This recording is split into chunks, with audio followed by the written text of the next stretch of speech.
Bonjour à tous et bienvenue dans ce nouveau numéro de Matières premières et fondamentaux du 8 avril. Aujourd'hui, nous allons nous intéresser au pétrole et plus particulièrement au Brent, à l'or, ainsi qu'à deux matières premières agricoles que sont le maïs et le sucre. On va tout de suite commencer par le pétrole qui a réussi à défendre des niveaux techniques importants comme les lignes de tendance ascendante à court terme qu'on va voir graphiquement tout à l'heure.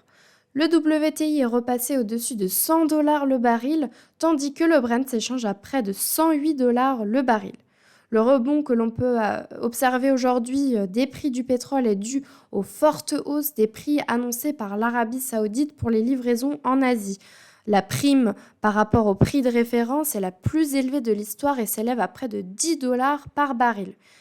On estime qu'environ 60% du pétrole saoudien est expédié en Asie, et notamment principalement en Chine, au Japon, en Corée du Sud et en Inde.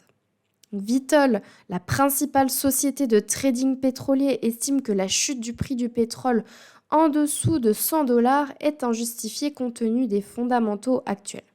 Jusqu'à 1,5 million de barils d'exportation russe quotidienne pourraient être affectés par la situation géopolitique actuelle.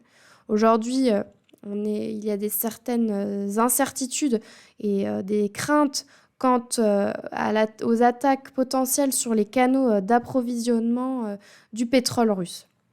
Le conseiller américain pour l'énergie a déclaré qu'il y avait un déficit d'environ 2 millions de barils par jour sur les marchés mondiaux.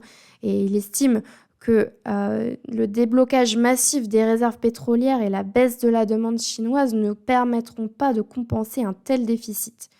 Goldman Sachs a abaissé ses prévisions de prix du pétrole pour le second semestre 2022 à 100 $ le baril. Auparavant, les prévisions étaient de 110 à 115 $. On a le graphique ici qui nous indique les prix, la prime des prix saoudiens en direction de l'Asie par rapport au benchmark. Saudi Aramco a annoncé des prix d'exportation records pour les clients asiatiques. Et ici, on a la prime qui est de 10 $ par baril, contrairement à la prime payée par rapport à la référence du Brent. Les exportations de pétrole saoudiennes ont retrouvé leur niveau d'avant la pandémie, juste ici, avant le pic lié à la pandémie. On estime qu'il est encore possible d'augmenter les exportations d'environ 0,5 million de barils par jour, ce qui montre que la capacité de l'Arabie saoudite à empêcher la hausse des prix est quand même limitée. Graphiquement, on voit bien que les prix du pétrole ont été soutenus par une ligne de tendance ascendante, mais récemment, les prix du pétrole ont cassé cette ligne en direction du support à 94,5, où coïncide le retracement de Fibonacci à 78,6%. Cette baisse récente des prix du pétrole est notamment liée à la libération stratégique des réserves de pétrole. Récemment, Joe Biden a annoncé libérer une quantité astronomique de pétrole à hauteur de 180 000 millions de barils, ce qui représente le niveau le plus élevé depuis la création de la réserve en 1974. En données journalières, ici, avec le Brent, on remarque pareil que les prix du pétrole ont cassé cette ligne de tendance ascendante et se retrouvent confrontés à un obstacle technique important, le nuage Ishimoku. En cas de franchissement de ce niveau de cassure, on pourrait assister à une accélération du mouvement baissier du pétrole. D'autant plus que le RSI évolue en dessous de sa zone de neutralité, ce qui signifie que les vendeurs ont pris l'avantage sur le marché du Brent. On va passer maintenant à l'or. L'or qui techniquement continue d'évoluer dans un range avec pour borne inférieure 1915 $ et pour borne supérieure 1950 $. Une formation en triangle est apparue sur le graphique avec un range de cassure de 50 $ par once. Les prévisions de taux d'intérêt américains réels à long terme augmentent un peu mais restent en territoire négatif, autour de 1,65%. En supposant que les taux américains augmentent à 3% au cours des 12 prochains mois, l'inflation resterait toujours à un niveau estimé à 4,6%. D'autre part, les prévisions de taux d'intérêt réels à long terme continuent de baisser, se situent actuellement autour de -3%. Étant donné que la Fed devrait relever ses taux d'environ 100 points de base jusqu'à la mi-2022 et que l'inflation américaine continue d'augmenter, il y a de fortes chances que les prévisions de taux réels continuent de baisser. Les taux réels négatifs sont le principal facteur qui pourrait alimenter l'or à moyen terme et à moyen et long terme et qui pourrait lui donner du carburant pour un mouvement haussier plus important. On a récemment assisté à une inversion de la courbe des taux américains, c'est-à-dire que les rendements des obligations à 2 ans sont supérieurs de plus de 4 points de base à ceux des obligations à 10 ans. Cette inversion de la courbe des taux américains a eu lieu pour la première fois depuis 2019. Et on remarque depuis quelque temps une forte corrélation inverse qui peut être repérée avec l'or. Si la courbe des rendements continue de s'inverser, l'or pourrait en profiter. Toutefois, les inversions de la courbe des taux ont tendance à être des événements de courte durée. Graphiquement, on voit les prévisions de taux réels américains à 3 mois, qui est avec la ligne verte ici, et à 12 mois, la ligne jaune, qui sont toujours en territoire négatif. Pour le 12 mois, on est à 1,65, en moins 1,65, pardon, et les taux à 12 mois qui avoisinent les moins 3.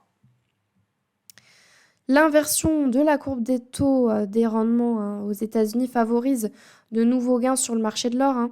Je vous rappelle qu'on avait aperçu une relation inverse entre la courbe des rendements aux États-Unis et les cours de l'or, ce qui est représenté ici. Il convient de noter que les inversions de courbe de taux ont tendance, encore une fois, à être de courte durée. On remarque d'un point de vue graphique en données journalières que les cours de l'or évoluent bien au sein de leur range, avec pour borne inférieure 1915 et pour borne supérieure 1950. Les cours sont confrontés à un niveau technique, à un obstacle technique important. Encore une fois, là, le nuage Ichimoku. En cas de franchissement, on pourrait voir un mouvement baissier. On remarque également que le RSI évolue autour de sa zone de neutralité et donc une cassure de ce niveau pourrait donc nous montrer que les vendeurs ont pris le contrôle du marché. En données à plus court terme, en données 4 heures, on remarque bien que les cours de l'or évoluent toujours dans leur range et qui pourrait prendre appui sur le nuage Ichimoku ou alors le casser et donc approfondir le mouvement baissier qui est en train d'être amorcé. Toutefois, le RSI continue d'évoluer au-dessus de sa zone de neutralité et donc les acheteurs ont toujours l'avantage. On va passer maintenant au maïs qui, selon le dernier rapport de l'USDA, sa superficie pourrait tomber à un niveau de 89,5 millions d'acres cette année, contrairement au soja dont la superficie devrait atteindre 91 millions d'acres. Cette situation, ce serait la 3e fois dans l'histoire que la superficie du maïs est inférieure à celle du soja. La situation est principalement due à la hausse des prix des engrais. La culture du maïs nécessite plus d'engrais que celle du soja. Le soja nécessite environ 4 fois moins d'engrais que le maïs, ce qui pourrait encourager les agriculteurs à privilégier le soja plutôt que le maïs. Contrairement au maïs, le soja n'a pas besoin d'engrais azotés. Le prix actuel de ce type d'engrais aux États-Unis est supérieur à 1 500 $ la tonne, contre environ 500 $ la tonne il y a un an. Le rapport trimestriel de l'USDA montre que les stocks de cette denrée n'ont augmenté que de 2% par an, ce qui laisse penser que l'offre de maïs pourrait être limitée, renforçant l'intérêt pour le soja. L'Ukraine représente environ 20% des exportations mondiales de maïs et la guerre dans ce pays pourrait maintenir les prix élevés. Il faut savoir que l'Ukraine et la Russie représentent à eux deux 30% des exportations mondiales de céréales. Ce sont les principaux exportateurs de céréales, mais ce ne sont pas les principaux producteurs. Le rapport entre le prix du soja et celui du maïs a considérablement baissé, mais reste supérieur à 2, un niveau qui historiquement a connu des renversements de tendance. Ici, je vous parlais de l'envie des agriculteurs américains de l'ambition de revoir leur production. On voit ici que la demande, le soja, l'intention de cultivation du soja augmente et tend à donc dépasser celle du maïs. Si cela se confirme, ce serait la troisième situation de ce type dans l'histoire après 1983, à l'époque où le gouvernement américain avait encouragé les agriculteurs à réduire les superficies, et à 2018, qui était l'époque où on assistait à une guerre commerciale entre les États-Unis et la Chine. Ici, on a le rapport du prix entre le soja et celui du maïs qui a considérablement baissé, mais qui reste supérieur à 2. Un niveau qui, historiquement, a connu des renversements, je le rappelle. Graphiquement, en données journalières, les prix du maïs évoluent au sein d'un range avec pour borne inférieure 727 et pour borne supérieure 766. On pourrait penser que les prix du maïs pourraient continuer à augmenter en dépassant d'une part la borne supérieure à 766 et pourraient se diriger vers le niveau des 800. Le RSI continue d'évoluer au-dessus de sa zone de neutralité de 50, ce qui signifie que les acheteurs ont toujours l'avantage sur le marché. En données hebdomadaires, la tendance haussière du maïs est confirmée. Ils évoluent au-dessus du nuage Ichimoku et le RSI continue d'évoluer au-dessus de sa zone de neutralité. On va terminer par le sucre, le prix du sucre qui s'approche d'une résistance clé qu'on va voir graphiquement près de 20 cents par livre. Les investisseurs dans le secteur du sucre devront également garder un œil sur le marché du maïs, car le maïs est utilisé pour la production d'éthanol aux États-Unis. Au Brésil, c'est la canne à sucre qui est utilisée pour la production d'éthanol. Le déficit potentiel d'éthanol dû à la réduction des superficies cultivées en maïs pourrait être une opportunité pour la canne à sucre et le sucre. D'autant plus que les tendances saisonnières suggèrent que le sucre pourrait connaître une période de hausse des prix. Les spéculateurs sur le marché du sucre sont de plus en plus actifs après une période de plusieurs mois de réduction des positions à l'achat. Graphiquement, on voit que les prix du sucre s'approchent d'un niveau technique important, d'une résistance qui est située à 20 cents par livre. Et en cas de cassure décisive de ce niveau de franchissement, on pourrait s'attendre à ce que la hausse des prix du sucre continue en direction des 21,50 et après, pourquoi pas, au niveau des 24 cents. En données journalières, les perspectives haussières du sucre sont confirmées les prix évoluent au sein d'un canal ascendant et pourraient se diriger aussi un niveau technique aussi si important, les 20 cents par livre.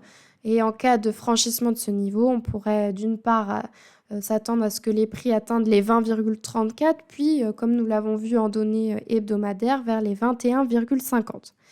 C'est ainsi que s'achève notre analyse hebdomadaire des matières premières et fondamentaux. Je vous remercie pour votre écoute. Je vous dis à la semaine prochaine pour une nouvelle vidéo. Et en attendant, je vous souhaite une excellente journée et un très bon week-end. Merci.